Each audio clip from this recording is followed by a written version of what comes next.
And new this morning, the ABC 10 vaccine team has a big update for you about the Pfizer vaccine. The pharmaceutical company will likely be granted FDA authorization for a third booster shot. It comes as the Delta variant continues to spread among the unvaccinated. ABC's Ike Ejiochi is in Washington with more. Good morning, Ike. Good morning, Bria. The news from Pfizer is just another tool to help stave off the spread of the Delta variant. But will it come fast enough for those currently filling up hospitals?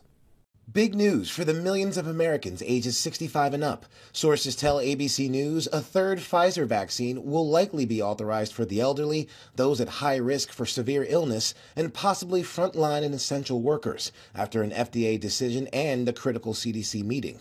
The news comes on the heels of Johnson & Johnson reporting a second dose of its single-shot vaccine 2 months after the first dramatically increases protection against symptomatic disease, up to 94%. We have a growing body of evidence that a second shot is going to be important. Now it's going to be up to the FDA to figure out when and how that happens. The vaccine development's critical as a race against the clock continues. The Delta variant is spreading. 10 states are now reporting a record number of hospitalizations, and 6 have 10% or less of their ICU beds available.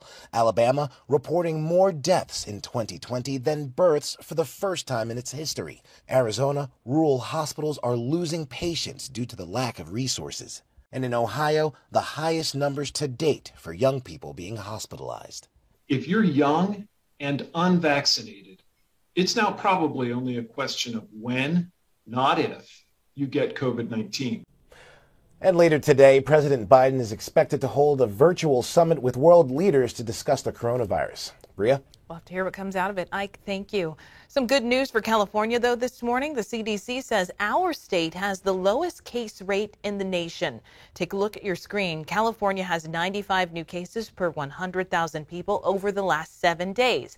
This is compared to Oregon, Nevada, and Washington, which are all more than 200 per 100,000.